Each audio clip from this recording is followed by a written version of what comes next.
Sometimes the most meaningful ideas are not born from ambition, but from survival. From a moment where your body, your mind, and your life are all screaming that something has gone terribly wrong. Today's conversation is about what happens after that particular moment and how pain can build up and turn into protection for others. Welcome to Healthy Mind, Healthy Life. I'm Sayan, and today I'm joined by Justin Smith, the creator of an app called Cray, designed to help people recognize red flags in relationships and dating. But this conversation is not just about an app, folks. It's about the personal collapse that nearly cost Justin his life and how rebuilding from that point led him to create something meant to prevent others from going through the same trauma. So, if you feel you're in the same spotlight, welcome to the show. So, Justin, it's a pleasure to have you on this show today. So, I welcome you on this show with me. Yeah, thank you for having me. I appreciate it. I was glad this worked out so quickly for us both. Yeah, I mean, likewise, a pleasure's mine. So, Justin, before we jump on to what are the red flags and all of that, I want to start before the app, before the idea. When you look back at that period, now 18 months ago, how would you describe the version of you who was just trying to survive each day? Oh man, I went from a happy-go-lucky, jokey kind of person to someone that was trying to just figure out what reality was. Because my partner of 8 years kind of blindsided me one day and blew up the marriage in a way that was very traumatic and with the intent to harm me emotionally. Going through that was quite a lot, as you can imagine, and, pulling myself out of that was a struggle, but I used, uh, my investigative nature and trying to figure out what happened to kinda pull me in this direction of creating the product and the app. It kinda just led me there. Wow, wait, did you say with the idea, with the intent to hurt you, or without the intent? No, yeah, she was with me for 8 years, and, I don't have the full story. I can best guess as at her motivations, but it feels like it was a revenge thing for. Appreciate it. Yeah, Yeah. I mean, that's hard. I mean, let's stay with that moment because I think it really matters for everything that comes after. And you have said your partner of 8 years now revealed a side of herself that completely blindsided you, right? So I'm curious that what was the first moment where you realized that this was not just heartbreak, but something that was genuinely dangerous for you? Well, the first clue was she made a decision that went against the values that she had, talked about and presented as part of the marriage for 8 years, or the relationship, that she went against, and it was something that was a touchy topic in the marriage and something that she intentionally did, knowing that it was something that was not allowed in the marriage. And once that rupture happened, I started trying to look back at the events, and I realized she had transferred a lot of money to herself and to her mother within 3 days of blowing up the marriage and within a month of that. So it was just like one thing after another as I kept, turning over rocks trying to figure out what happened. It was horrific. It was every single turn, it was like the outcome you didn't want, you know? Mm, yeah. I mean, so I could say that your body knew long before you had words for it, right? That's the emotion. I would say your mind starts I would say your mind starts picking up on little clues early on. And unfortunately, us as humans, we want to be loved. So our brain has a good way of tricking us into pushing those concerns out of your brain and wanting to believe that this person love you. Yeah.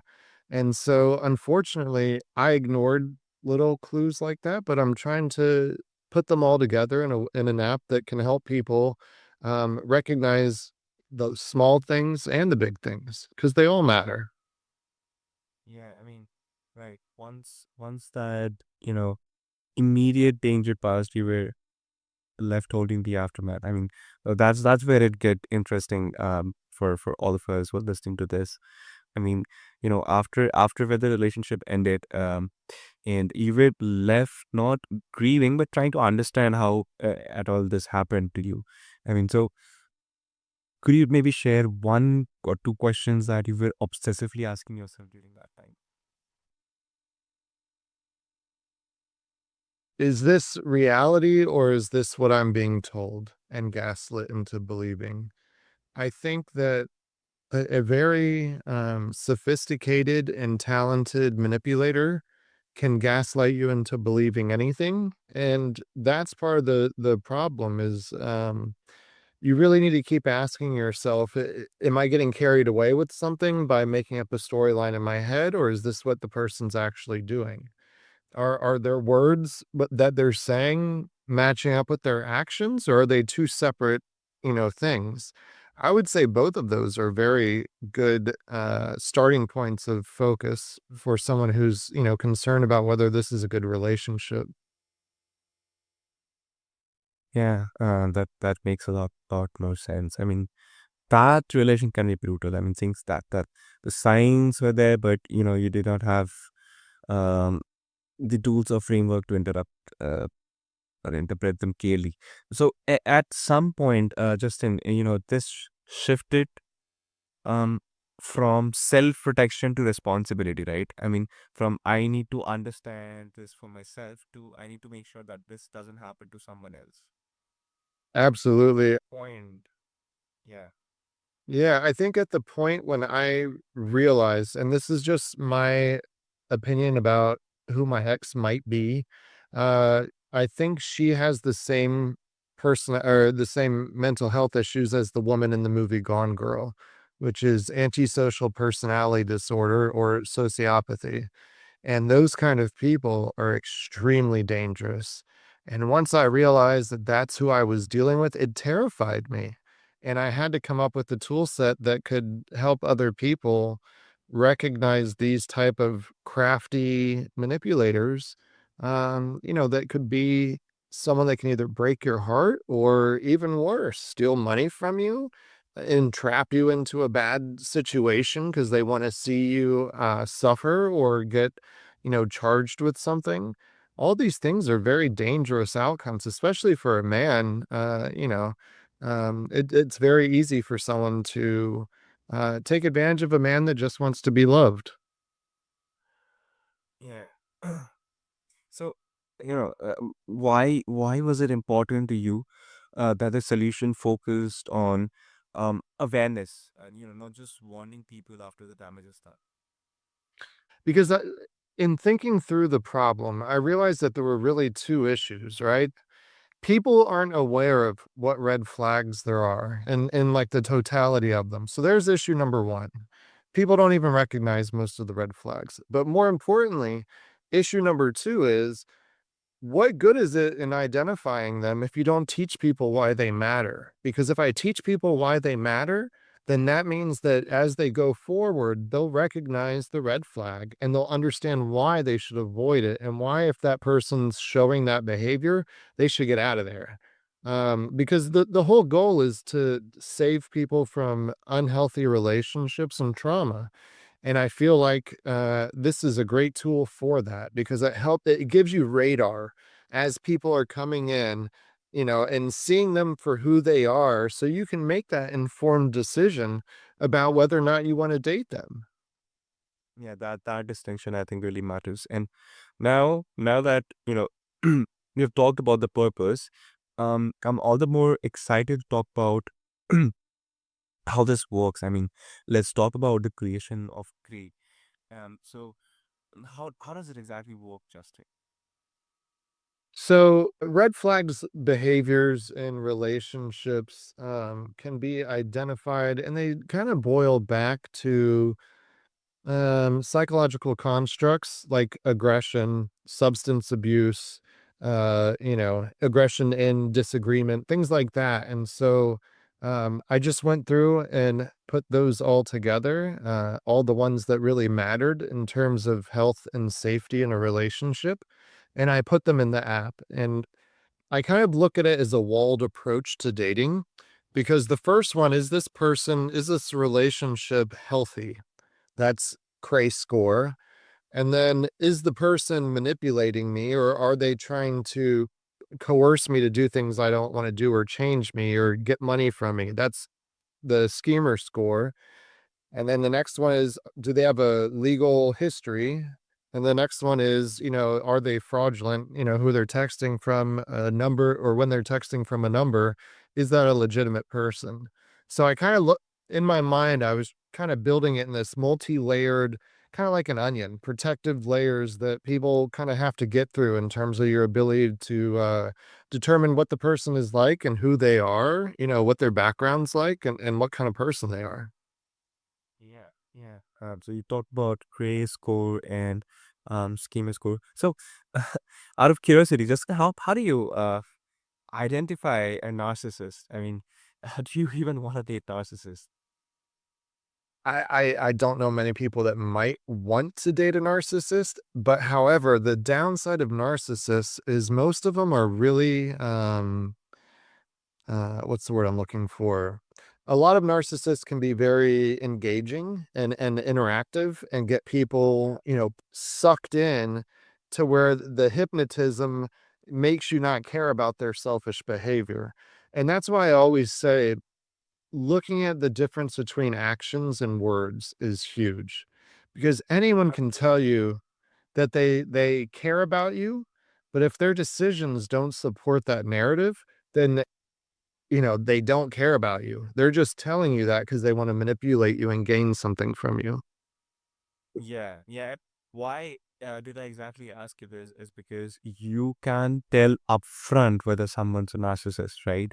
And that comes eventually by observing their body language. So I'm curious to know, like, how do you measure,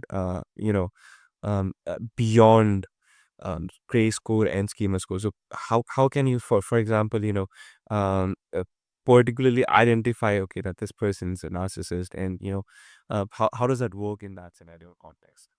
Well, so the app doesn't provide diagnosis. That's not what it's for. I just want to clarify on that. So it won't label someone a narcissist, or it won't, necessarily. But what it will say is, it seems like they have selfish behavior, or it'll show some of the patterns that might be key elements of a narcissist, but because it's not diagnostic, it won't tell you that it is a narcissist. However, I think the thing they always keep in mind is if someone wants to trick you and is dead set on it, there's nothing that can stop them. I mean, think about banks that have enormous walls and safes and they still get robbed. Because there's just people who that's their mission to do that. However, the goal is to use this as a trawling net to catch as many of the bad actors as they're coming in, before they affect you, or get people to disengage sooner. So, for example, a narcissist might be behaving in ways that are disrespectful to you or to your situation. Those will get dinged and come up as behaviors in Cray score, and then it would guide you and explain to you, hey, look, someone who is selfish during conflict, that's not good for a relationship because they're not caring about you as a person. So that might be how it would show up in the app. It would Yeah. ding on certain different behaviors. Yeah, that makes a lot more sense. So it's about translating confusion into clarity. Got it. Absolutely, because that's the toughest thing, I think, is finding clarity in the dating world. It's really hard. Yeah, I agree. And the best part is you made that all, I mean, free, for everyone out there. So, uh, making safety accessible and sustainable is already a huge task in itself. So, why was that exactly non-negotiable for you, kind of? Well, I felt that the purpose of making this app was to fix dating and make it safe. And I felt that I could not have as big of an impact as I wanted to if I charged money for the Cray score and the Schemer score. Those pieces of the app are free because if I really want to become that stopgap that stops people from getting into a really bad relationship, then I have to make sure every single person can use this. There are some, premium pieces of the app, such as the background check and the catfish check. And then I recently, in the latest version, added something called the vibe check, which is just a interpretation of the report so that people can get it explained to them in a way that they can easily understand what they need to look out for, what are some of the positive signs in the relationship. It just basically, I tried to give as many tools as possible so people could digest their relationship in a way that they could gain meaningful knowledge from it and use that to date better and more effectively. Wow, that's perfect. That's fantastic. So I had this picture that okay, there's two parameters, but now that you shared some more, that makes this all the more useful. And I mean that's very powerful in itself because I think sometimes the most life-saving thing is not advice, but kind of confirmation that you're not imagining the danger, right? So Well, and think of it too. Think of how many people are in a bad relationship and they're embarrassed and they have shame and they don't want to talk to their friends about it or they don't want to talk to their parents about it. So then they don't get advice and they stay in a bad relationship that they know they shouldn't be in. So this is great for that too, because you can now, if you see someone struggling in a relationship, you can say, "Hey, did you check out Cray?"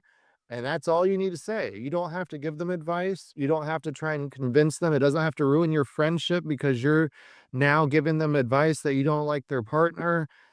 It takes all these like negative things out of the equation, which is nice. It provides clarity and gives people kind of like an app to blame their, thing on, in a good way. I don't mean that in a bad way. I mean it like, "Oh, I gotta break up because the app says that you're a bad match for me because you're, showing these red flag behaviors." Blame it on that. People need an excuse sometimes of how to exit the relationship. So here it is. yeah. And what I'm taking away from this, guys, is to all of you listening, guys, do download Cray before you download Tinder. No, I'm just quit. Uh, so, Justin, for someone listening who feels, stuck in a relationship, right, that is draining, like you said, or fragile them, what is one honest question that you would want them to ask themselves? Would I like how this partner is dating as if they were dating my child? Meaning like if I was my child, would I like how their partner is dating me? Because there's no one that you want to protect like your child.